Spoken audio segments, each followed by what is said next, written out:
This lecture is going to cover the disorders of the male reproductive system.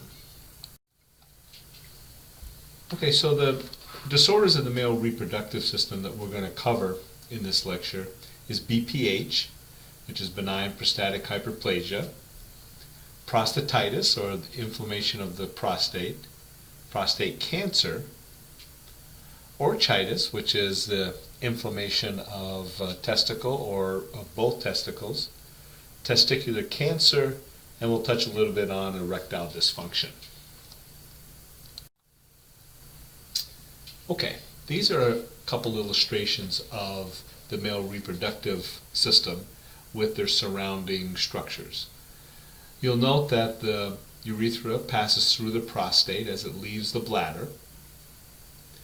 You'll also note here how close in proximity the rectum is from also the prostate. And that's important when we discuss the digital rectal exam. So let's start with BPH, or benign prostatic hyperplasia. There are clinical manifestations for BPH, and they're broken into two categories. They're irritative symptoms and obstructive symptoms. Now, irritative ones are things such as nocturia, frequency, urgency, dysuria, and pain. Also, incontinence can be put into this category. While obstructive symptoms deal with difficulty starting a stream, intermittency, which is while voiding that the stream starts and stops, dribbling, and also a decrease in the force and the caliber of the stream. Risk factors typically include age, obesity, lack of physical activity, erectile dysfunction, smoking, alcohol consumption, and diabetes. While complications are infrequent, they can include things such as UTI, and that's from not being able to completely empty the bladder, and the bacteria that's in there can have a place to grow, and also urinary retention, which can cause pain and needs medical treatment. Okay, so how do we diagnose BPH?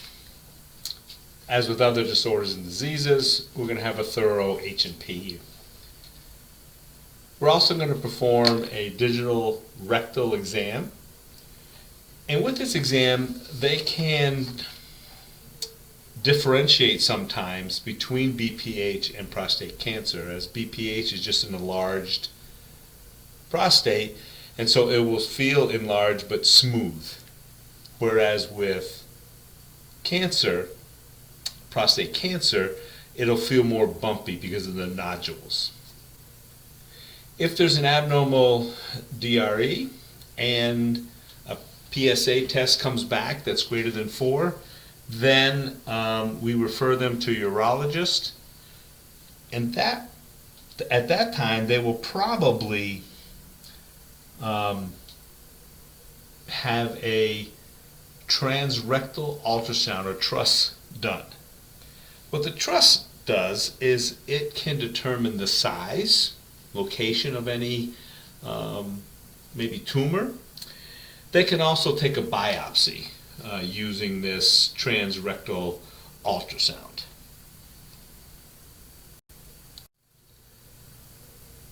So I've included this AUA index to illustrate a way that not only can we get information that tells us the severity of the issues that this patient or client is having, but also how we can communicate with the patient for them to give us more specific information in a language they can understand to help with the diagnostics. So Outcomes or goals for care for a client with BPH, it's rather straightforward. We want to restore bladder drainage. We want to relieve the client's symptoms. And we also want to relieve, treat, or prevent any complications of BPH, which we talked about really being urinary retention or UTI. So let's talk about medical management of BPH, or the medications that we would give. So we have the classification of drugs, the androgen inhibitors. The one kind of classic one is finasteride. It shrinks the prostate. Some of the side effects can be decreased libido, ejaculatory dysfunction, and in this particular case of the 5-alpha reductase inhibitors, it actually reduces the volume of semen that is ejaculated. It also can cause erectile dysfunction, gynecomastia, and flushing. Now, let's talk about the other ones, the alpha adrenergic receptor blockers, or the anti-adrenergics. So this relaxes the smooth muscles of the prostate so that the urethra has room to pass through. Terazosin and tamsulosin are the two classic medications for this. Again, side effects for medications. For these, headache, fatigue, postural hypotension, so we would tell patients not to stand up too quickly or sit up too quickly, sexual dysfunction such as retrograde ejaculation, where the semen actually goes back up into the bladder, and also rhinitis. So now let's talk about some therapies that are a little more invasive than medical management, but are not as invasive as a full prostatectomy. And we call those minimally invasive surgical therapies. We have the transurethral microwave thermal therapy, or TUMIT, and it is what it says it is. It goes through the urethra, and they use a microwave and the heat from that to destroy tissue. Now, in addition to the tissue that is cancerous or enlarged, it can also kill good tissue. And individuals who have this could actually have a urinary catheter in for 2 to 7 days. The next type is the transurethral needle ablation.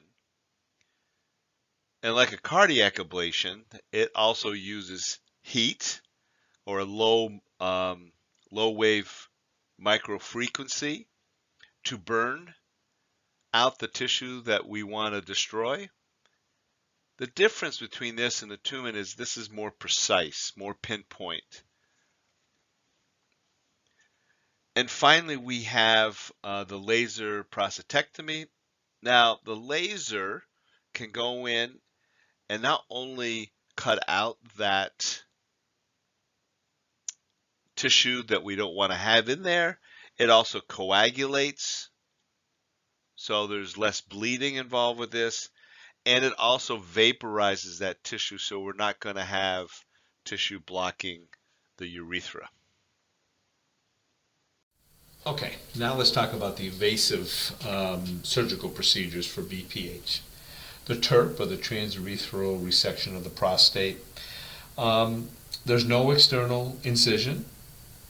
The retroscope goes in and removes layers of the prostate tissue, which enlarges the urethra.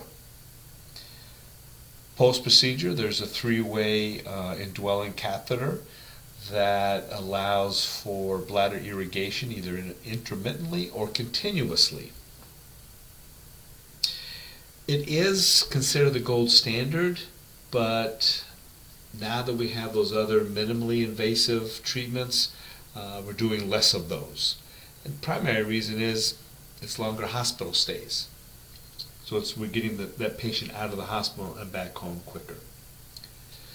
Now the TUIP, the transurethral incision of the prostate, that is for patients who have small to moderately sized prostate enlargement, but have moderate to severe symptoms. And what it does is it goes into up through the urethra, and in the prostate, it puts these small incisions, which helps to open up that urethra. The open prostatectomy we're going to talk more about when we discuss prostate cancer, but in general, it is a exterior approach that goes in, and we use that for people who have very large prostates that these other procedures are not going to be effective for, or they have some sort of damage to the bladder or other structures. One of the side effects of any of the transurethral resections or incisions is what we call TUR or TUR syndrome. Very important to look at this, and especially it's more related to TURP because of the longer time they're in surgery, and it's related to a decrease in sodium. So nausea, vomiting, hypertension, bradycardia, confusion, all of those signs and symptoms of hyponatremia we're going to monitor for after a TURP. So here are a couple illustrations about TURP, the transurethral approach for this when they resect the prostate, just to help you visualize what's going on physiologically with this patient. Okay, let's talk about prostatitis. Just looking at the name, inflammatory process of the prostate. Although there are some non-inflammatory processes in effect as well that can cause prostatitis.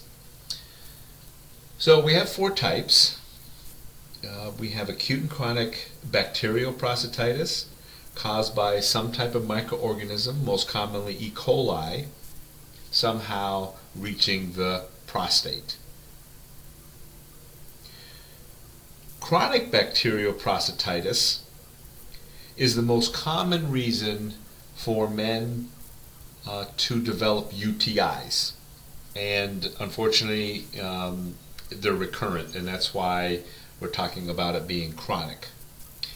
The chronic prostatitis or chronic pelvic syndrome, this is where there is no inflammatory process or no infection that can be detected, but there is things such as pain with urination. Asymptomatic inflammatory prostatitis, if you look at those words, asymptomatic, so there's no symptoms, yet there's some sort of inflammatory process within the prostate. It is usually discovered when there are other GU issues that are being evaluated.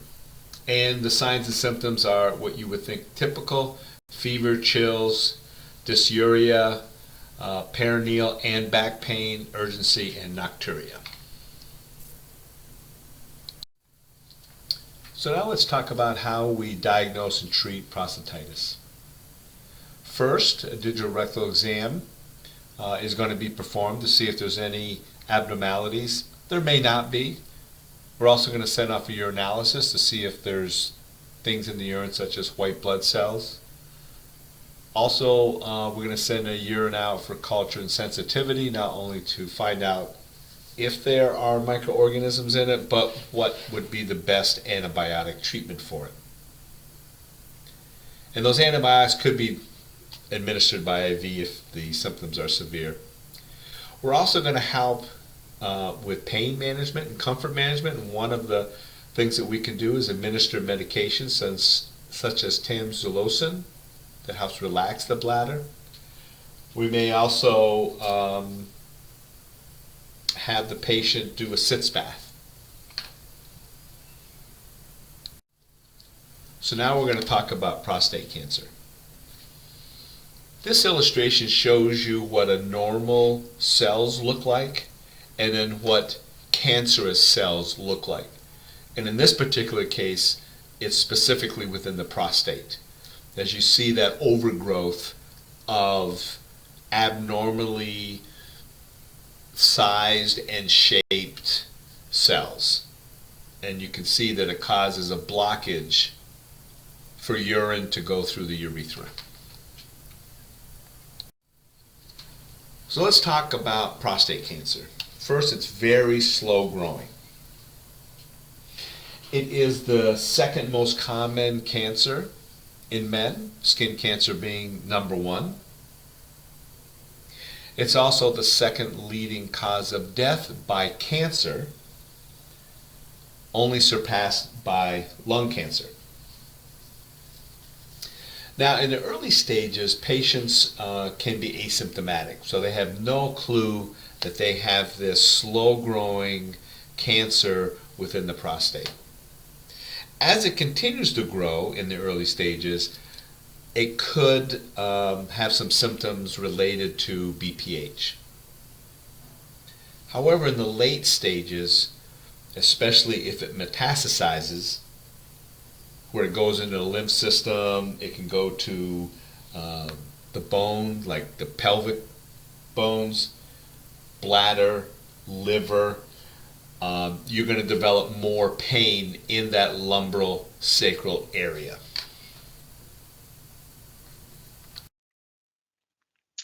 So to diagnose prostate cancer, it generally begins with a digital rectal exam and a blood test called a prostate-specific antigen that looks for the protein that is emitted from the prostate. Now, routine PSAs are very controversial right now, so you may not have that client have one on a routine or annual basis.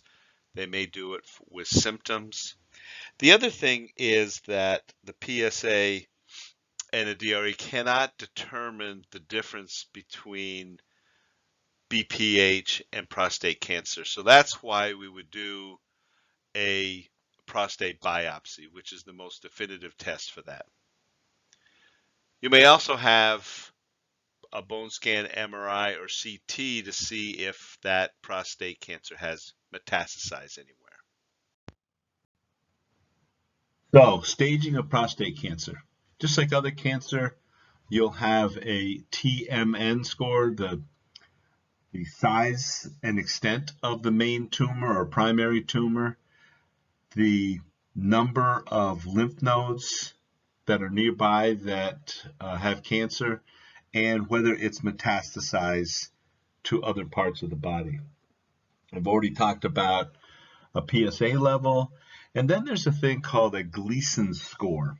Now, this score is where they look at the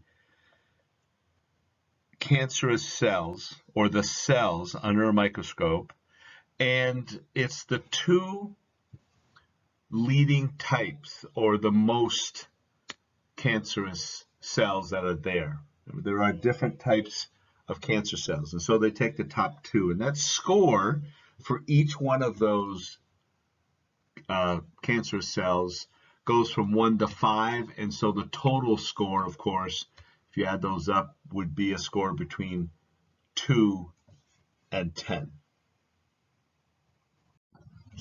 I thought I'd just put in this a Gleason's pattern scale for an individual type of cell. So as you see here, the 1 means that it's small and uniform. 2, there's a little more space, all the way down to 5, which they lack um, the lack of or occasional glands, sheets of cells. So you can see that as it goes from 1 to 5, it gets more spread out and a little less uniform, which means that it is worse. And they'll take this for, again, the two most common types of cells that are found within the prostate. So now let's talk about treatment for prostate cancer. And I'll get into more detail in the next few slides with each of these. The first one is related to the slow growing process of prostate cancer, which we would just watch. Come in for periodic checking, but we're not going to act on it. You know, this is a good time to talk about that a lot of men die with prostate cancer, but don't die from it. So most men, as they get older, may or will develop prostate cancer and will die with it in their body, but it won't be the process that brings about their death. There's also surgical therapies that we're going to talk about, radiation, and also medications. Prostatectomies. A radical prostatectomy is where you put a incision either into the retropubic area or in the perineal area and have access to the prostate and then remove it. These lead to or can lead to some complications, especially the perineal area, where you could get fecal matter into the dressing, thereby having a risk for infection. There is another way to do prostatectomies now, and that's a Da Vinci robotic prostatectomy. And there is a slide, the next slide is a illustration of where those small incisions are made. Recovery is much quicker, people are going home, and outcomes are a little bit better with the Da Vinci approach.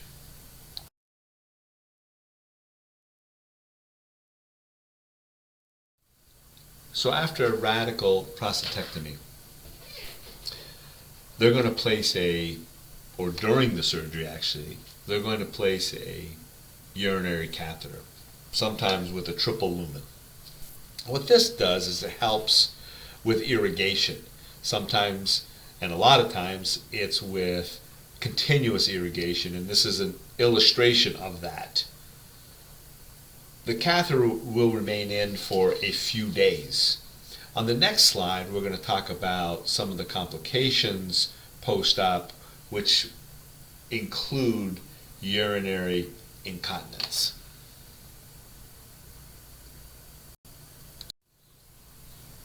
So complications, either potential or actual after a prostatectomy, can include those things that are typical from post-op: bleeding, infection. We need to make sure the respiratory issues are addressed post-op. We have erectile dysfunction, which can last up to 24 months, but may gradually return after or over those 24 months if there is no nerve damage from the surgery. The other one is urinary incontinence, and in urinary incontinence that can last for a few months. So with erectile dysfunction, what can happen is they can be prescribed medications to help them with that. With urinary incontinence, we're going to teach the patients Kegel exercises to help strengthen that pelvic floor. One of the good ways to kind of illustrate that or to describe that to a patient would be to start and stop their stream. So let's review orchitis. Orchitis is an inflammation of the testes. It's generally after a bacterial or viral infection like mumps or pneumonia or TB or even syphilis. You see the signs and symptoms. Treatment, if it's bacterial, we're going to give antibiotics. If not, or even if we're giving antibiotics, we're going to treat the symptoms with pain medication. We're also going to put them on bed rest. We're going to elevate the scrotum to help with the fluid being reabsorbed, and adding ice to help reduce the swelling. So now we're going to discuss testicular cancer. It's very rare. It affects young males, very curable, and the risk factors include cryptorchidism and a family history of testicular cancer. So the signs and symptoms of testicular cancer, early in the process, it's a painless mass. There may have these complaints of a heaviness in the scrotum, but because of the painlessness, it's very hard to detect. As it becomes more advanced, they're going to develop back pain, chest pain, a cough, and dyspnea. So now let's talk about the diagnosis and treatment of testicular cancer. Well, it's going to be palpation of the scrotal contents, and a mass will be found. They also could do ultrasound, they'll do blood work, and a CT scan. CT scan is to also see if it has metastasized. The treatment is a radical orchiectomy. They could do a retroperitoneal lymph node dissection if the lymph nodes look like they're involved. Radiation and or chemo therapy depending on the tumor type and diagnosis, that TMN thing that we were talking about before. So pre-op, one of the things that we might want to discuss with the patient is that the risk for infertility is very high after this procedure, after all of these treatments. So we might want to discuss, because of the patients are usually younger, the cryopreservation of sperm before any treatment begins. We're also going to talk about ensuring they do a appropriate testicular self-exam. We want them to follow up with studies. We're going to have x-rays and CT scans and blood tests that will continue on for a while. And there may be long-term side effects from the treatments, especially if there's chemo or radiation.